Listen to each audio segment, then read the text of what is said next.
Nahmaduhu wa nusalli wa nusallimu ala rasulihil karim wa ala alihi wa sahbihi ajmain. Ashhadu an la ilaha illallah wahdahu la syarikalah wa ashhadu anna Muhammadan abduhu wa rasuluh la nabiyya ba'da. A'udzu billahi minasyaitonir rajim. Waladina jahadu fina lanahdiyannahum subulana wa innallaha lamal muhsinin. Wa qala Nabi Muhammad sallallahu alaihi wasallam, salah satun kuluhum dominun ala Allah in asaru jikawa kufiya wa imata adakhalallahul jannah man dakhala baitahu fasalama wa huwa dominun ala Allah man kharaja ilal masjidi wa huwa dominun ala Allah man kharaja fi sabilillahi wa huwa dominun ala Allah. Alhamdulillah, bapak-bapak, ibu-ibu yang dimuliakan Allah Subhanahu wa taala.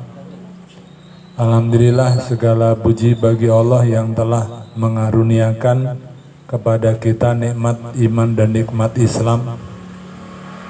Alhamdulillah, segala puji bagi Allah yang telah menjadikan kita ini umat akhir zaman, umat baginda Nabi Muhammad SAW, umat yang terbaik. Bapak Ibu yang dimuliakan Allah Subhanahu wa taala, nikmat iman, nikmat Islam, nikmat yang besar oleh Allah Subhanahu wa taala tidak diberikan kepada semua orang, tetapi hanya diberikan kepada orang-orang yang dikehendakinya. Contohnya hari ini penduduk dunia kurang lebih 7 miliar yang mendapatkan nikmat iman dan Islam kurang lebih baru 1,5 miliar. Hadirin, bahkan para nabi, para rasul, kekasih Allah, mereka pun tidak bisa memberikan nikmat iman dan nikmat Islam kepada orang-orang yang disayanginya. Contohnya Nabi Nuh alaihissalam tidak bisa memberikan nikmat iman kepada anaknya tercinta. Nabi Ibrahim alaihissalam tidak bisa memberikan nikmat iman kepada ayahnya. Bahkan Nabi Muhammad SAW tidak bisa memberikan nikmat iman kepada pamannya, sehingga Abu Thalib, paman yang sangat dicintainya, sampai akhir hayat dalam keadaan tidak beriman. Bapak Ibu yang berbahagia, alhamdulillah kalau dipikir-pikir kita ini sudah jauh dari zaman kehidupan Nabi Muhammad SAW. Kita ini belum pernah berjumpa langsung dengan Nabi Muhammad SAW. Bahkan mungkin ada yang mimpi saja belum pernah. Tapi dengan kasih sayang Allah kita masih diberi nikmat iman dan nikmat Islam. Maka kita wajib bersyukur, hadirin. Alhamdulillahi ala nikmatil iman wal Islam. Siapa yang membaca Alhamdulillahi ala nikmatil iman wal Islam, oleh Allah SWT ditugaskan malaikat mencatat amal pahalanya sampai 1 tahun belum selesai mencatatnya. Yang kedua, Bapak Ibu yang berbahagia, tanda syukur kita atas nikmat iman dan Islam. Mari kita semua niat menggunakan sisa-sisa umur kita, semua potensi yang Allah berikan pada kita untuk menyempurnakan iman dan Islam kita. Berapakah sisa umur kita? Di antara kita ini tidak ada yang tahu.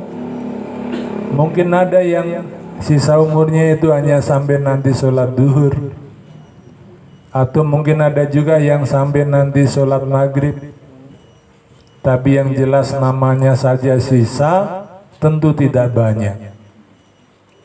Hadirin yang berbahagia, tapi orang yang cerdas adalah orang yang menggunakan sisa umur yang tinggal sangat sedikit untuk menyempurnakan perkara yang sangat penting, yaitu perkara iman dan amal soleh. karena sibuk menyempurnakan iman dan amal, sehingga belum sempat menyempurnakan rumah tempat tinggal.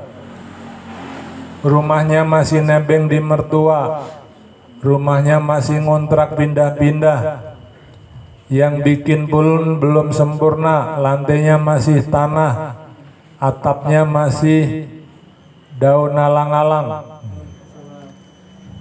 Hadirin tidak sempat menyempurnakan rumah karena sibuk menyempurnakan iman dan amal. Kalau menghadap Allah membawa iman dan amal yang sempurna, maka nanti di surga akan disiapkan rumah yang sempurna oleh Allah Subhanahu wa taala. Materialnya dari emas, berlian, permata. Yang untuk merekatkan batu bata emas itu bukan semen tapi minyak wangi misik kasturi. Taman-taman yang indah, sungai susu, sungai madu. Dan rumah itu akan kita tempati selama-lamanya. Sebaliknya Bapak Ibu yang berbahagia, kalau kita di dunia hanya sibuk menyempurnakan rumah, sudah bagus bongkar lagi karena ketinggalan model, sudah bagus dibongkar lagi ditinggiin, sehingga tidak sempat menyempurnakan iman dan amal. Yakinlah rumah kita nggak pernah sempurna. Walaupun hari ini sudah paling bagus, minggu depan sudah kalah saingan dengan rumah lain yang lebih baru modelnya.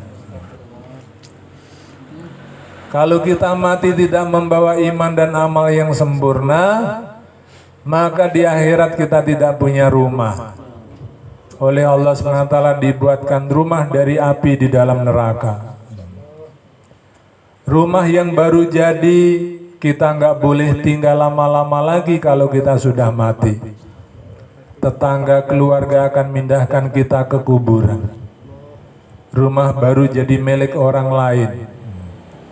Ibu-ibu yang susah bikin rumah, maka ditempati oleh wanita lain. Istri baru dari suaminya. Bapak-bapak yang susah bikin rumah, kalau mati ditempati wanita lain. Hadirin yang dimuliakan Allah Subhanahu wa taala, maka menyempurnakan iman dan amal soleh perkara yang urgen, harus segera ditunaikan. Karena Allah Subhanahu wa taala meletakkan kejayaan dan kesuksesan manusia dalam iman dan amal soleh, dalam iman dan amal agama yang sempurna. Kalau dicari di luar agama tidak akan pernah ditemukan. Bapak Ibu yang berbahagia, orang yang mencari kejayaan kesuksesan di luar amal agama yang sempurna seperti orang yang mencari bara api di lautan, nggak bakal ketemu. Kejayaan kesuksesan dalam agama dicari di luar agama nggak akan ditemukan. Raja Fir'aun beranggapan sukses bahagia kalau memiliki kekuasaan. Dia telah usaha atas kekuasaan jadi raja 450 tahun, nggak ada yang ganggu, nggak ada yang demon. Sehat terus, nggak pernah sakit. Tapi tidak mau mengamalkan agama, maka tidak mendapatkan kejayaan kesuksesan. Korun beranggapan sukses bahagia kalau memiliki harta yang banyak, telah ngumpulkan harta sehingga jadi orang yang sangat kaya. Gudangnya isinya bukan jagung, bukan benda-benda murah, tapi emas, berlian, permata. Kunci gudangnya itu dibawa 10 orang laki-laki nggak kuat. Walaupun belum pernah jalan-jalan ke Indonesia, tapi kalau ada orang nemu harta dalam tanah dibilang harta korun. Saking kayanya Bapak Ibu yang berbahagia. Tapi dia tidak mau mengamalkan agama sempurna dalam kehidupannya, maka tidak mendapatkan kejayaan kebahagiaan. Ditenggelamkan bersama hartanya ke dalam bumi. Bapak Ibu yang berbahagia, kaum Sabak beranggapan sukses bahagia dalam pertanian. Dia telah usaha atas pertanian, sehingga kaum Sabak tahu kapan benih ini akan tumbuh, kapan keluar daun, kapan keluar bunga, kapan keluar buah. Kalau mau panen gak usah susah manjat-manjat pohon, cukup letakkan keranjang di kepala, jalan di bawah-bawah pohon, keluar kebun sudah penuh dengan buah yang matang masak. Tapi kaum Sabak tidak mau mengamalkan agama dalam kehidupannya, maka dihancurkan oleh Allah Subhanahu wa Ta'ala. Bapak Ibu yang berbahagia, hari ini giliran kita yang hidup di dunia. Kalau kita masih keliru persepsi, kita masih salah beranggapan, pada sudah banyak contoh diberikan, sungguh terlalu. Bapak Ibu yang berbahagia, kejayaan kesuksesan hanya dalam amal agama. Kalau dicari di luar agama tidak bakal ketemu. Hadirin yang berbahagia, ada orang malam-malam, maka kunci kontak motornya tuh jatuh dalam rumah. Padahal mau pergi untuk acara yang sangat penting. Dalam waktu yang bersamaan mati listrik. Coba diraba-raba dalam kegelapan, dicari di ruang tamu nggak ketemu. Dicari di ruang tengah nggak ketemu. Dicari di ruang tidur nggak ketemu, dicari di dapur nggak ketemu. Hadirin yang berbahagia, akhirnya bingung gimana. Pas keluar rumah, rupanya tetangga rumah itu listriknya nyala karena ngidupin genset. Maka dia akhirnya keluar rumah tetangga, di halaman rumah, tengok kanan, tengok kiri, jalan mundar-mandir. Tuan rumah heran, lihat dari dalam rumah lewat kaca jendela. Akhirnya keluar rumah. Pak, ada apa Pak? Nyari kontak motor. Akhirnya yang punya rumah itu bantuin nyari. Jalan tengok kanan, tengok kiri, mondar-mandir. Lama nggak ketemu. Tadi jatuhnya di mana Pak? Itu dalam rumah saya. Loh, kok dicari di sini? Habis dalam rumah saya gelap, di sini yang terang. Wah, untung saya tanya.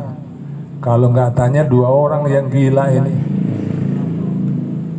Kalau kunci kontak motor jatuh dalam rumah Bapak, hanya akan ditemukan dalam rumah Bapak. Rumah saya gelap, sini yang terang. Walaupun sini terang, rumah Bapak gelap, itu kunci motor hanya bisa ditemukan di rumah Bapak. Hadirin yang berbahagia, kejayaan kesuksesan manusia Allah letakkan dalam amal agama yang sempurna. Hari ini dicari di luar agama. Pantes hampir mati juga belum menemukannya. Bapak Ibu yang berbahagia, hanya dalam amal agama sempurna kejayaan kesuksesan akan kita temukan, kita dapatkan.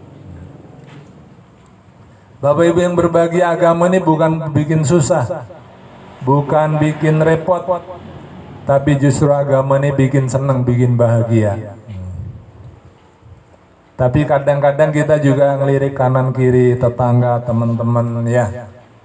Kayaknya yang ngamalkan agama dengan nggak ngamal agama sama aja. Dia tuh tetangga nggak pernah sholat, nggak pernah ke masjid. Ya.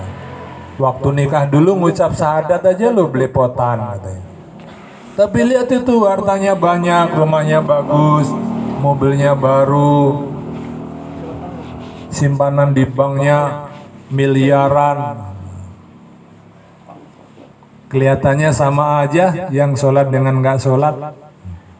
Walaupun ada juga orang rajin sholat hartanya banyak, tapi ada juga yang rajin sholat hidupnya pas-pasan. Maksudnya pas-pasan itu ada tetangga nawarin ladang, pas. Mau berangkat haji, pas. Pingin beli mobil Innova, pas. Enak juga hidup pas-pasan ya. Masya Allah. Kelihatannya aja yang ngamal agama dengan nggak ngamal agama sama saja, padahal aslinya berbeda. Bapak Ibu yang berbahagia, kalau di siang hari terang benderang di jalan raya, mobil yang ada lampu dengan mobil yang nggak ada lampu sama saja, sama-sama bisa berjalan. Karena siang hari walaupun nggak ada lampu bisa lari kencang juga. Tapi giliran gelap datang, malam hari, hadirin baru kelihatan jelas bedanya. Mobil yang gak ada lampu sangat susah berjalannya, masuk siring, nabrak gorong-gorong, masuk jurang.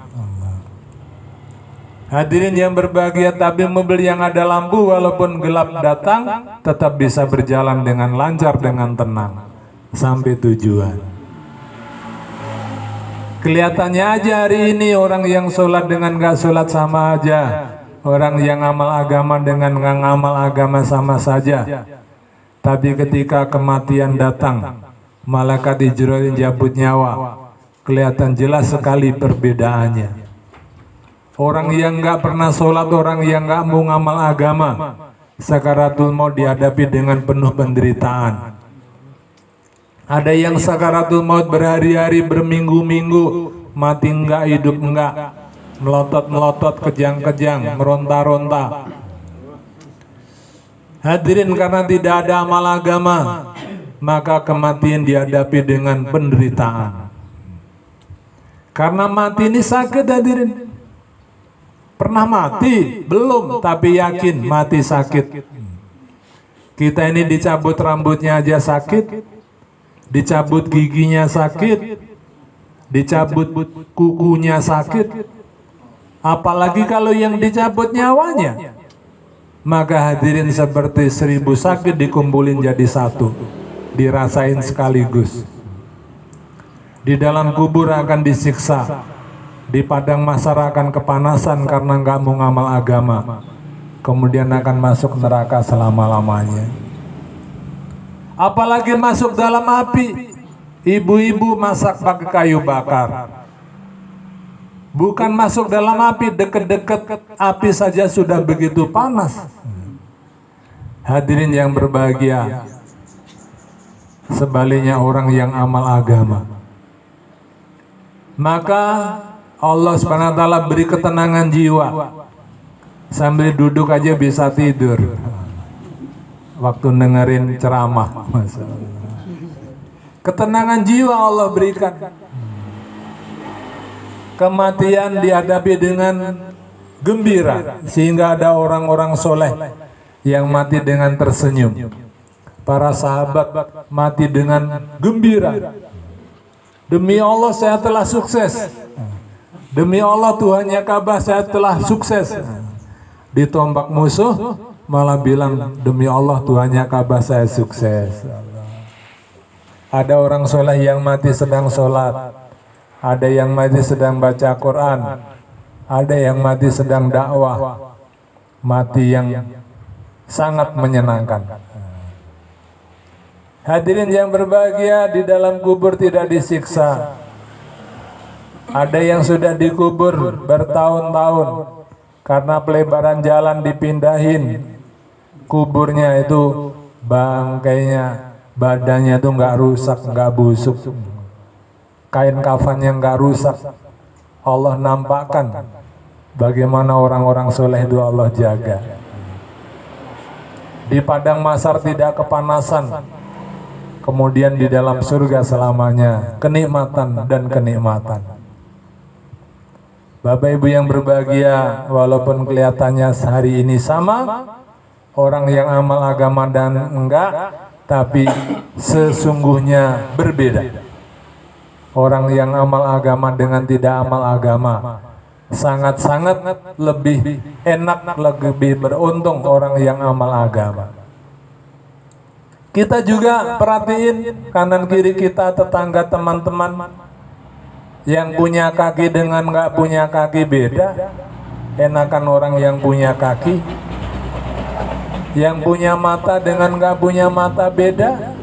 Enakan orang yang punya mata, yang punya duit dengan nggak punya duit beda. Enakan orang yang punya duit. Masa iya orang ada amal agama dengan nggak punya amal agama sama? Gimana ceritanya? Tentu berbeda hadirin. Lebih enakan orang yang punya amal agama. Bapak Ibu yang berbahagia, kalau ada masalah, tenang, saya punya amal agama. Nanti saya akan ditolong Allah Subhanahu wa Ta'ala. Karena dunia ini tempatnya masalah, darul imtihan. Masalah satu selesai, datang masalah berikutnya. Kadang masalah datang berbondong-bondong, tapi orang yang punya amal agama akan ditolong Allah Subhanahu wa Ta'ala. Bapak Ibu yang berbahagia, maka kalau lagi ada masalah, jangan nurunkan dosis amal agama. Bu, ngapain nggak hadir talim? Sorry, ini lagi banyak problem. Keliru hadirin. Kalau banyak problem justru semakin semangat. Selain hadir talim masturat, talim rumahnya ditambahin dosisnya. Biasa 5 menit 7 menit jadi 1,5 jam. Sehingga nanti kita punya pengalaman rohani. Saya punya masalah, saya tambah dosis amal saya, kemudian masalah saya ditolong Allah Subhanahu wa Ta'ala. Pak, ngapain nggak sholat jamaah? Maaf, lagi banyak masalah. Keliru hadirin. Justru kalau banyak masalah, semakin ditingkatkan dosis ibadahnya. Selain sholat 5 waktu, tambah lagi sholat hajat, sholat tobat, sholat tasbih, sehingga nanti masalah kita ditolong Allah Subhanahu wa Ta'ala.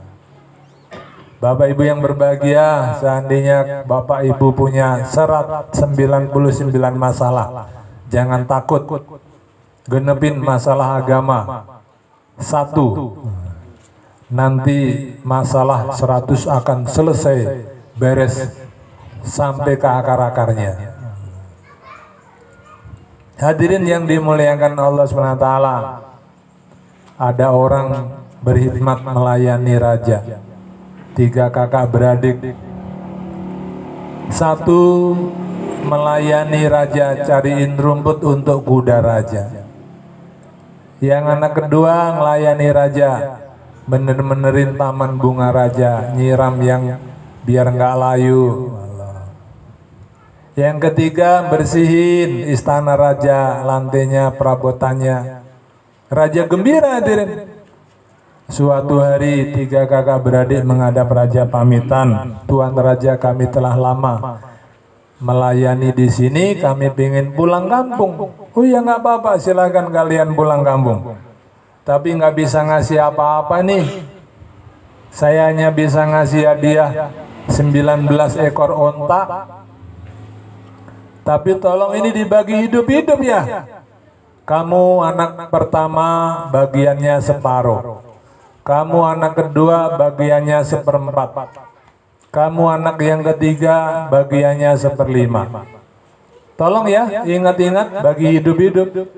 Jangan ada yang disembelih. Hadirin pulang kampung, giring onta. Sampai di kampung hadirin istirahat. Setelah capek hilang, istirahat sudah, makan sudah, mereka bertiga berunding mau bagi hadiah dari raja.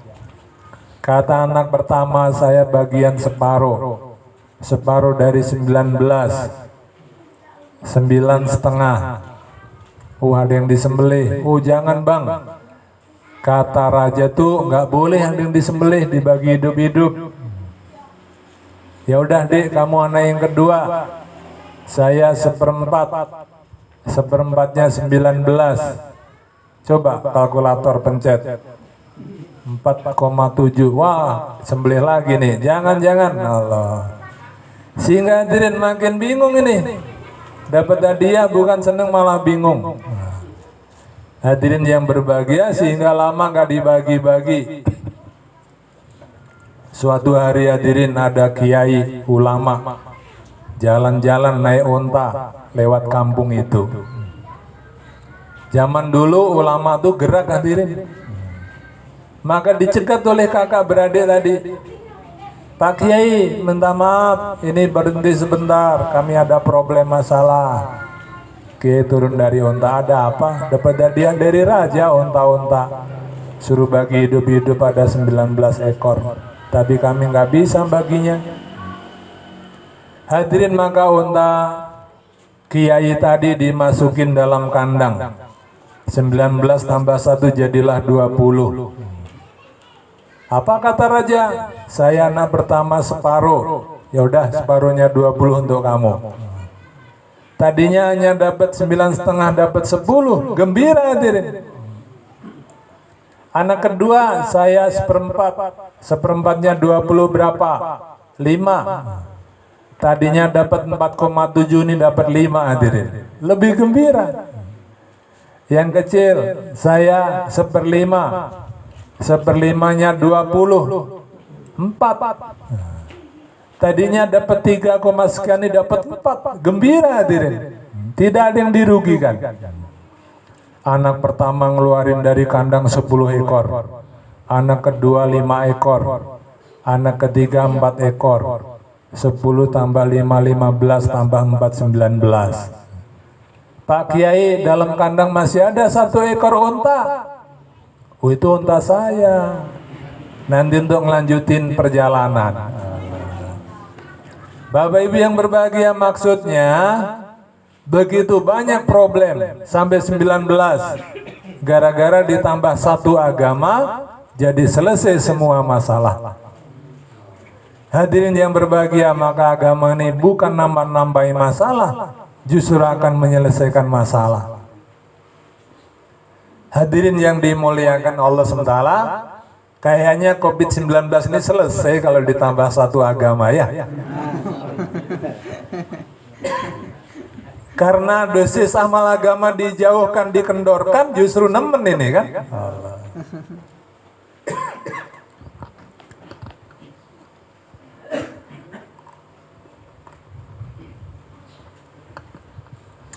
Bapak Ibu yang dimuliakan Allah Subhanahu wa taala, ini bukan teori, ini bukan baru basa-basi, janji-janji, bukan.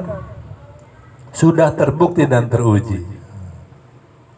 Hadirin yang berbahagia, sehingga orang-orang dulu kalau ada masalah itu yang diperbaiki hubungannya kepada Allah Subhanahu wa taala. Ada satu keluarga yang sangat miskin sehingga kekurangan makanan. Hadirin, maka kata istrinya, Pak, cobalah kerja. Dunia kan daru asbab. Cari dulu bikin asbab. Hadirin, maka bapak tadi telah keluar rumah. Pergi ke pasar. Kalau ada yang nyuruh ngangkatin barang-barang. Kalau ada yang nyuruh kerja apa. Berdiri di pasar lama hadirin, nggak ada yang nyuruh. Akhirnya bapak tadi ninggalkan pasar, pergi ke masjid. Sholat, baca Quran, zikir, doa. Masya Allah. Hadirin yang berbahagia, sudah sore hari, maka pulang ke rumah. Wah, nanti gimana, istri nanya. Sampai di rumah hadirin, istrinya menyambut dengan gembira. Tapi dilihat suaminya nggak bawa apa-apa. Mabuk. Juragan saya bilang, sabar, gajinya belum hari ini. Oh iya Bapak, Masya Allah. Sehingga mereka hari itu hanya berbuka, minum air. Hadirin yang berbahagia, karena nggak ada yang dimakan, besoknya sahur minum air lagi. Pak, darul asbab dunia ini, coba keluar rumah cari kerja. Hadirin, bapak tadi keluar rumah pergi ke pasar, berdiri, nggak ada yang nyuruh kerja, nggak ada yang nyuruh ngangkatin barang. Makin lemes, makin pucat. Hadirin, akhirnya tinggalin pasar, pergi ke masjid, buat amalan sholat, doa, zikir, baca Al-Quran. Hadirin yang berbahagia, sore hari, wah gimana ini ya? Akhirnya hadirin ada tumpukan pasir di pinggir jalan. Ada karung-karung bekas, dimasukkanlah pasir ke dalam karung. Sampai di rumah kaget, tercium bau makanan yang sangat lezat. Maka akhirnya pasir di karung tadi ditaruh di pojok rumah. Ketuk pintu, Masya Allah. Suami istrinya menyambut dengan gembira. Masya Allah Pak, masuk. Tadi juragan Bapak ini nyuruh orang nih ngirim ini. Gaji Bapak kerja nih. Masya Allah, kaget. Masya Allah. Kayaknya saya nggak kerja.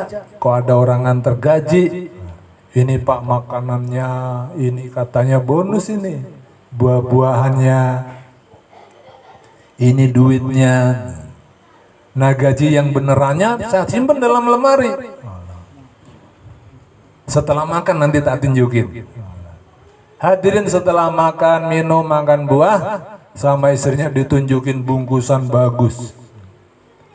Setelah dibuka, ternyata isinya batu bata tapi dari emas. Hadirin berbahagia kaget, ya Allah ini siapa yang nganter ini kan? Maka malam hari setelah buat amalan, hadirin tertidur. Dalam tidur dia bermimpi. Lihat istana yang sangat indah, sangat megah. Tapi di pojok istana tadi batu batanya coplok, hilang satu. Maka dipanggillah penjaga surga tadi, malaikat Ridwan. Ini mana batu bata yang coplok ini? Dikirim ke dunia. Hadirin berbahagia, dia baru ingat dalam mimpi itu. Berarti batu bata yang dibungkus rapi dari emas itu. Hadirin yang berbahagia, maka terbangun kaget dia. Batu bata dibayarkan ke dunia. Hadirin yang berbahagia, kemudian dia doa, ya Allah, jangan dibayarkan ke dunia, untuk memperindah istana saya di surga saja ya Allah. Hadirin setelah buat amalan, dia terlelap tidur lagi, melihat istana yang sama, indah. Tapi batu batanya sudah nggak coplok lagi. Hadirin ketika terdengar azan subuh dia terbangun. Maka coba buru-buru lihat lemari, batu bata di lemari sudah nggak ada. Hadirin yang berbahagia, orang-orang dahulu kalau ada masalah, menyelesaikan masalah dengan memperbaiki hubungannya kepada Allah Subhanahu wa Ta'ala. Hadirin dan sabar, nggak ingin istananya di surga kurang indahnya karena dibayarkan di dunia. Bapak Ibu yang dimuliakan Allah Subhanahu wa Ta'ala, maka penting kita ini juga berusaha memperbaiki kualitas mutu amal kita, sehingga nanti amal-amal kita ini menyelesaikan masalah.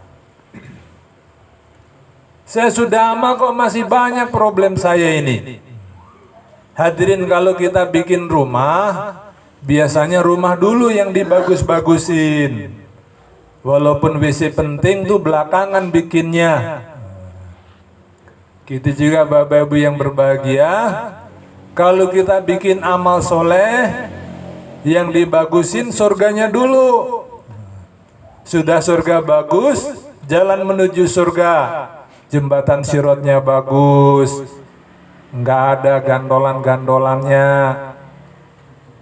Di padang masarnya bagus, ada AC-nya biar jangan kepanasan. Sakaratul mautnya bagus, biar jangan menyakitkan. Baru WC itu belakangan benerinnya. Maksudnya dunia ini belakangan bagus-bagusinnya. Hadirin yang berbahagia, maka kalaupun hari ini kita buat amal, kok belum ada kesan, itu lagi beres-beresin akhirat kita. Hadirin yang dimuliakan Allah SWT, maka jangan putus asa. Tetap kita tingkatkan amal kita. Kita tingkatkan usaha mendekatkan diri kepada Allah Subhanahu wa Ta'ala. Bapak Ibu yang dimuliakan Allah Subhanahu wa taala, sehingga Nabi Daud alaihissalam bertanya, "Ya Allah, bagaimana supaya saya ini kamu cintai?" "Hai Daud, kamu aja orang-orang cinta kepadaku, nanti aku akan cinta kepadamu." Hadirin, maka Daud bergerak menjumpai orang untuk cinta kepada Allah Subhanahu wa taala, sehingga Allah cinta kepada Nabi Daud alaihissalam. Hadirin, kalau kita ngajak-ngajak orang untuk taat pada Allah, maka Allah akan beri taufik hidayah kita untuk taat pada Allah. Hadirin, kalau kita ngajak orang untuk cinta pada Allah, maka Allah akan mencintai kita. Hadirin yang berbahagia, maka dakwah ini adalah cara yang cepat untuk supaya kita dekat pada Allah Subhanahu wa taala. Jalan tol untuk mendekatkan diri kepada Allah Subhanahu wa taala adalah dakwah. Bapak Ibu yang dimuliakan Allah Subhanahu wa taala, maka tanggung jawab dakwah ini bukan hanya bapak-bapak saja. Ibu-ibu juga punya tanggung jawab usaha dakwah. Sehingga yang membuat menjalankan usaha dakwah bukan hanya sahabat, para sahabiah juga sibuk dalam usaha dakwah. Hadirin yang berbahagia, bahkan pada zaman Rasulullah SAW, wanita-wanita sahabat ikut juga dalam peperangan. Oleh Nabi diusir pulang aja. Tapi ada sahabiah yang bilang, "Ya Rasulullah, saya mbak kain-kain perban, saya mbak obat-obatan. Kalau nanti ada yang sakit saya bisa bantuin ngobatin. Saya juga bisa nanti bantuin masak-masak apa deh untuk bapak-bapaknya." Hadirin yang dimuliakan Allah Subhanahu wa taala, sehingga ada sahabiah yang pengen juga ikut rombongan dakwah ke luar negeri. Ummu Haram radhiyallahu anha, suatu hari Rasulullah kunjung ke rumahnya. Rasulullah rebahan kemudian tertidur. Ketika bangun tersenyum. "Ya Rasulullah, kenapa engkau tersenyum?" "Saya lihat umatku dakwah nyebrang lautan. Mereka duduk di atas perahu, di atas kapal, seperti raja-raja duduk di atas singgasana." Ummu Haram berkata, "Ya Rasulullah, doakan saya ada dalam jamaah itu."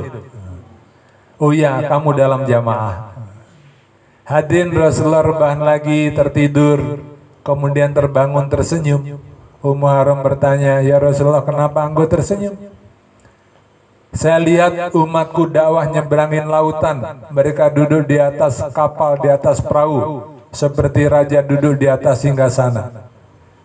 Ummu Haram berkata, "Ya Rasulullah, doakan saya dalam jamaah itu." "Enggak, kamu hanya dalam jamaah yang pertama."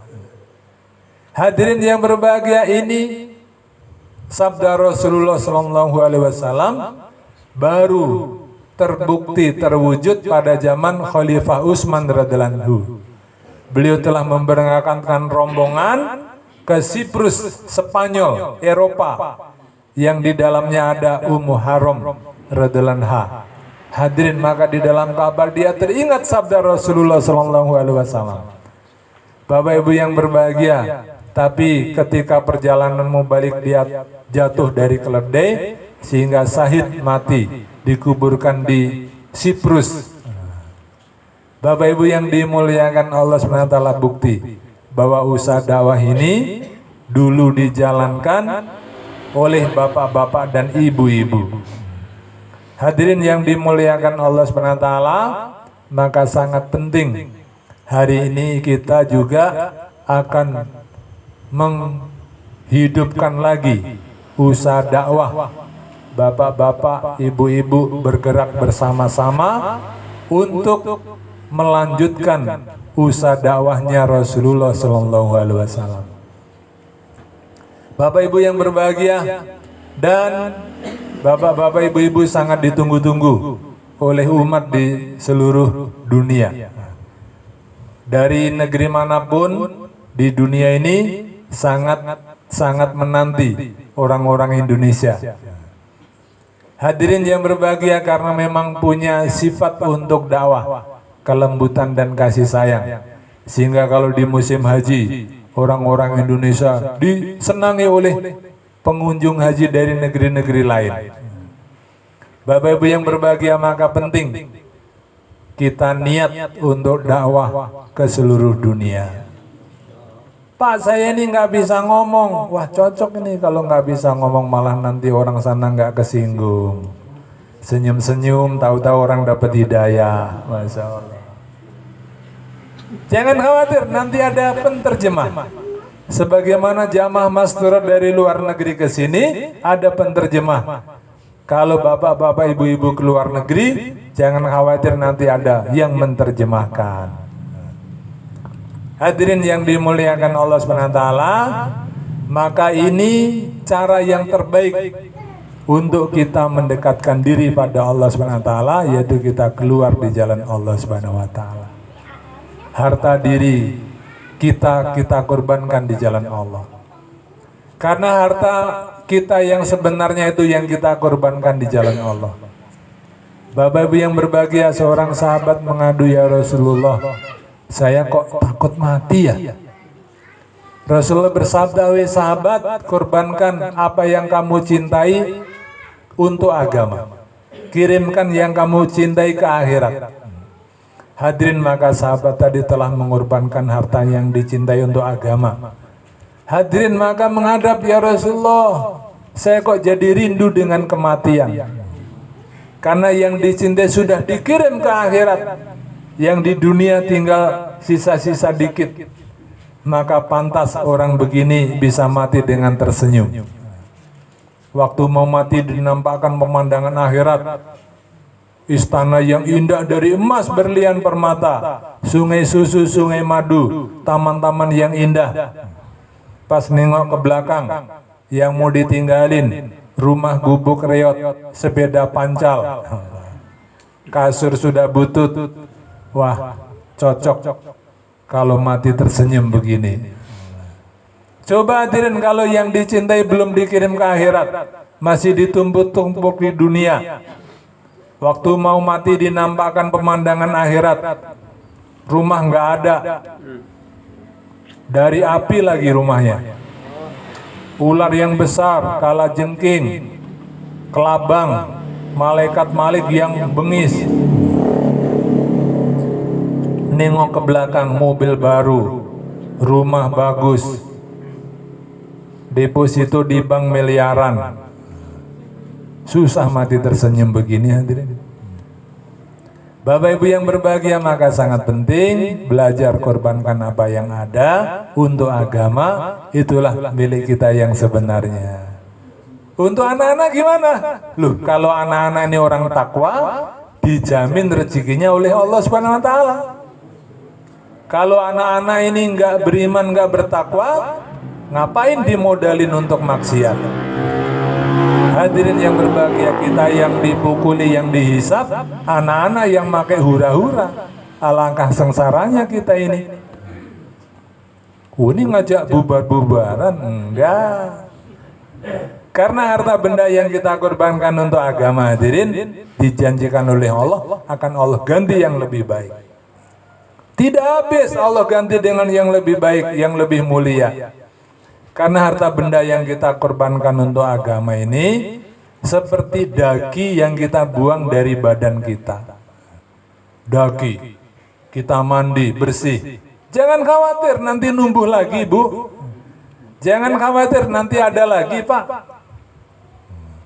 Kalau daging nggak dibuang-buang, ini bahaya. Ada orang nggak mandi berhari-hari. Kenapa? Eman-eman daging kok dibuang. Oh, ini orang nggak waras ini. Daging mah buang aja, nanti numbuh lagi. Hadirin, harta korbankan untuk agama, akan Allah ganti dengan yang lebih baik. Abdurrahman bin Auf waktu perang Tabuk mengorbankan 1000 onta dengan muatannya, 1000 L300 pickup dengan muatannya. Berapa triliun itu ya? Apakah terus miskin? Tidak. Allah ganti dengan yang lebih baik, lebih barokah lagi, sehingga tetap kaya. Utsman bin Affan mengorbankan 1000 kuda dengan pelananya. 1000 Avanza. Allah. Apakah terus miskin? Tidak, Allah ganti dengan yang lebih baik. Bapak Ibu yang berbahagia, dan sekarang kan kayaknya nggak nemen-nemen begitu ya. Masih banyak yang ditinggal dari yang dibawa kalau kita keluar jalan Allah. Bapak Ibu yang berbahagia, maka tafakut keluar masturot ke negeri jauh, itu negeri yang paling jauh, tafakutnya 60 sampai 80 juta. Itu sudah ke negeri yang sangat jauh. Kalau 60 juta untuk beli mobil, itu kita masih bilang, Pak ini odong-odong. Kalau boncengin temen itu masih agak malu-malu. Bu, ayo ikut gerobak saya. 60 juta itu kalau beli mobil masih malu-malu. Tapi kalau untuk urusan agama, sudah bisa keluar masturot ke negeri yang jauh, hadirin. Kalau 60 juta untuk bikin rumah, hadirin, gimana? Ada yang baru pondasinya 60 juta. Kalaupun sudah naik bata merah, genteng, itu kita masih bilang, Bu, mampir gubuk saya, Bu. Tapi kalau untuk urusan agama, sudah bisa ke negara yang jauh, hadirin. Hadirin yang dimuliakan Allah SWT, maka jangan khawatir, jangan takut. Kita korbankan apa yang ada untuk agama. Nanti kalau sudah nggak ada, kita minta pada Allah SWT lagi. Jangan sampai nunggu ada dulu. Allah.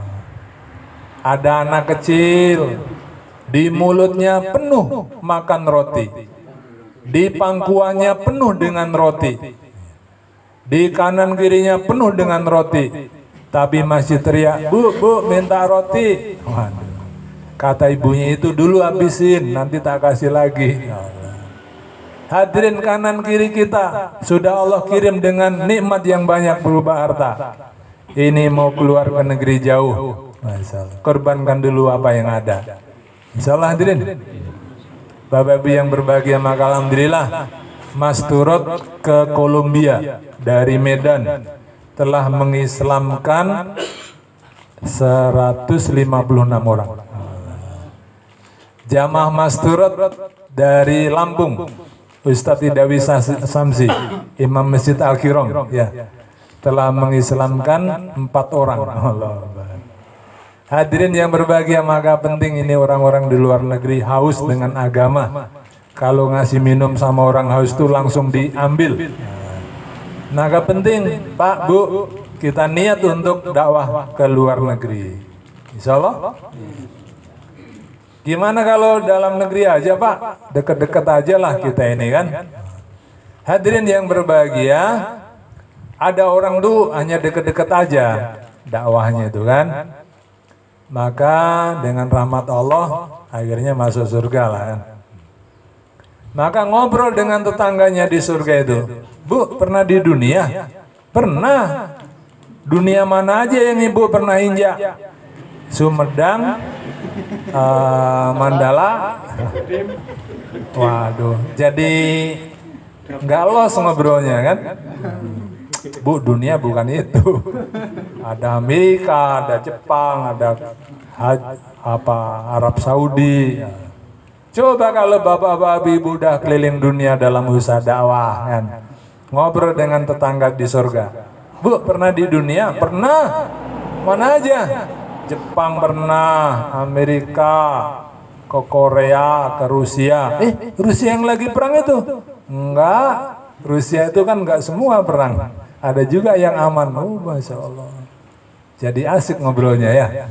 Maka kita mumpung di dunia, mau keliling dunia, insya Allah.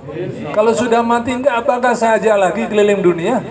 Ke kubur aja digotong temennya. Hadirin berbahagia, mumpung masih hidup di dunia, kita mau keliling dunia. Memang dunia ini tidaklah selebar daun kelor. Kecil banget artinya. Masya Allah. Hadirin yang dimuliakan Allah SWT, maka kita sekarang niat dulu, kita ini yang mudah-mudahnya. Nanti yang susah Allah SWT. Masang niat dalam hati, mudah. Nulisin nama di kertas, mudah. Kalau nggak bisa nulis nanti ditulisin sama temennya. Ya. Kemudian doa, minta sama Allah, mudah. Doanya sambil nangis, mudah. Kalaupun nggak bisa nangis, pura-pura nangis. Kemudian nanti urusan yang berangkatin, Allah.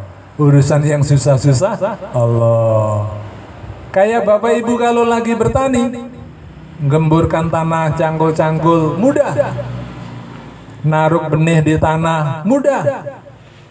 Nyiramin air, mudah. Kalaupun nggak sempat nyiram, nanti dari langit turun hujan. Urusan yang numbuhin, yang ngeluarin daun, yang ngeluarin bunga, yang ngeluarin buah, susah-susah itu nanti urusan Allah Subhanahu wa Ta'ala. Bapak Ibu yang berbahagia, yang mudah-mudahnya kita, yang susah-susahnya biar Allah Subhanahu wa Ta'ala. Maka modal untuk ke negara jauh, keliling dunia dalam dakwah ini, sa'atain, rokaatain, kotrotain. Jam 2 malam, sholat minimal 2 rokaat, nangis minimal keluar 2 tetes air mata.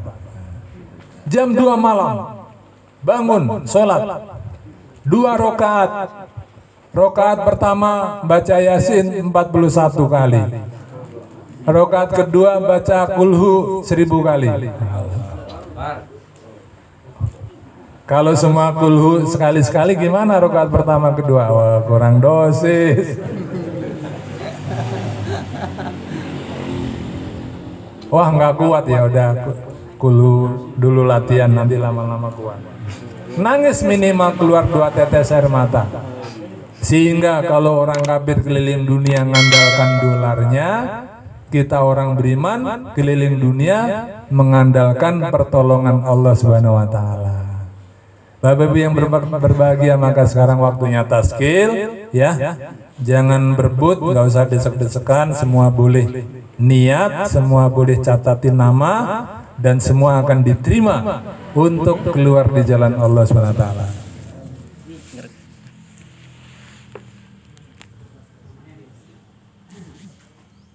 Ini akan dibacakan jamaah rangka Mas Turo.